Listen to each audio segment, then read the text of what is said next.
தக்காளி ஊறுகாய் தான் பார்க்க போகிறோம். அதுக்கு செய்ய தேவையான பொருளை பார்த்துக்கலாம் வாங்க. 1/2 கிலோ தக்காளி எடுத்து வச்சுருக்கிறேன். 4ஆக கட் பண்ணி வச்சுருக்கிறேன். இந்த ஓரத்தில் இருக்கிறதெல்லாம் கட் பண்ணிவிடுங்க. 4 கட் பண்ணி வச்சுக்கிறேன். தனி மிளகாத்தூள், பூண்டு வந்து 2 கட் பண்ணி வச்சுக்கிறேன். கருவேப்பிலை, தேவையான அளவு உப்பு, வெந்தயம், கடுகு, தேவையான அளவு உப்பு, தேவையான அளவு எண்ணெய். இப்போ எப்படி செய்யறதுன்னு பார்த்துக்கலாம் வாங்க.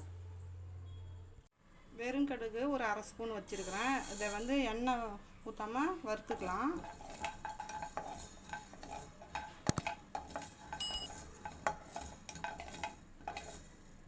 நல்லா பொரிஞ்ச உடனே எடுத்துக்கலாம்.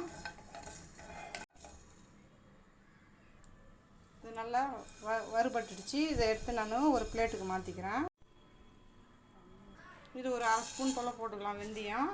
இதுவும் வந்து எண்ணெய் ஊற்றாமல் வறுத்துக்கலாம். நல்லா வறுபடுத்தும். வச்சு இதை எடுத்து நான் பிளேட்டுக்கு ஒரு 2 ஸ்பூன் எண்ணெய் ஊற்றிக்கிறேன். நான் இந்த தக்காளி கட் பண்ணி வச்ச தக்காளியை போட்டு வேக வச்சுக்கலாம். ஃபஸ்ட்டு நல்லா அது வேகணும்.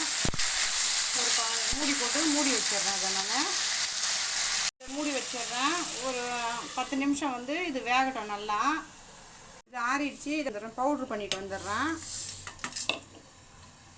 இதை வந்து நல்லா அரைச்சாச்சு பாருங்கள். இது இப்படியே இருக்கட்டும். அப்புறமா வதக்கிறப்ப இதை போட்டுக்கலாம். 10 நிமிஷம் ஆயிடுச்சு. இதில் வந்து நான் புளியை வந்து போட்டுக்கிறேன். நல்லா புளியை போட்டு நல்லா மிக்ஸ் பண்ணி விட்டுறேன்.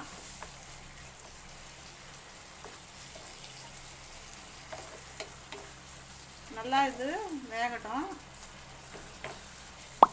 இன்னும் கொஞ்சம் நேரம் வேகட்டும். இதை மூடி வச்சிடுறேன்.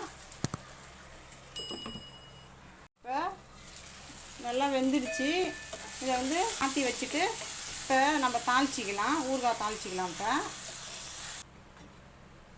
பேன் வச்சுருக்கிறேன். இது நல்லா காயட்டும். காஞ்சோடனே கடுகு தாளிச்சிக்கலாம். காஞ்சிடுச்சு. இதில் 2 ஸ்பூன் எண்ணெய் ஊற்றிக்கிறேன்.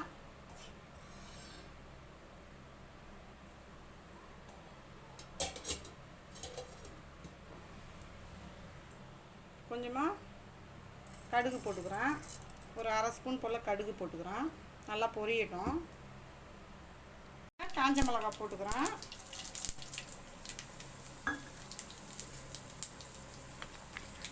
பூண்டு போட்டுக்கிறேன்.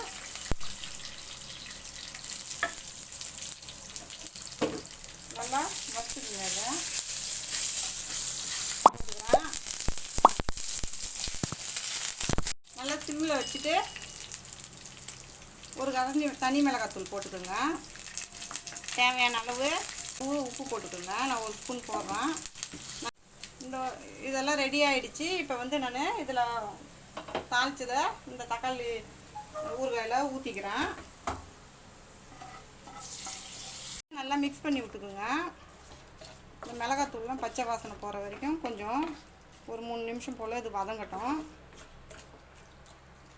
பொடியையும் போட்டுக்கிறேன். அரைச்சி வச்சோம்ல கடுகும் வெந்தயமும், அந்த பொடியும் போட்டுக்கிறேன். நான் நல்லா மிக்ஸ் பண்ணி விட்டுக்குங்க.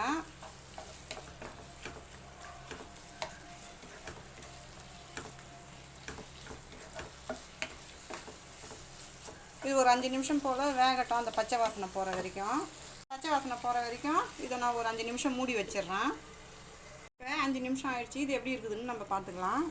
பாருங்கள், எண்ணெய்லாம் பிரிஞ்சு வந்துடுச்சு. நம்ம வந்து தக்காளி ஊறுகாய் இங்கே பாருங்கள், எண்ணெய்லாம் ஓரத்தில் பிரிஞ்சு வந்துடுச்சு. ஊறுகாய் ரெடி ஆகிடுச்சு. தக்காளி ஊறுகாய் அவ்வளோதான். நான் அடுப்பு ஆஃப் பண்ணிடுறேன். இந்த வீடியோ பிடிச்சிருந்தா லைக் பண்ணுங்கள், ஷேர் பண்ணுங்கள், கமெண்ட் பண்ணுங்கள்.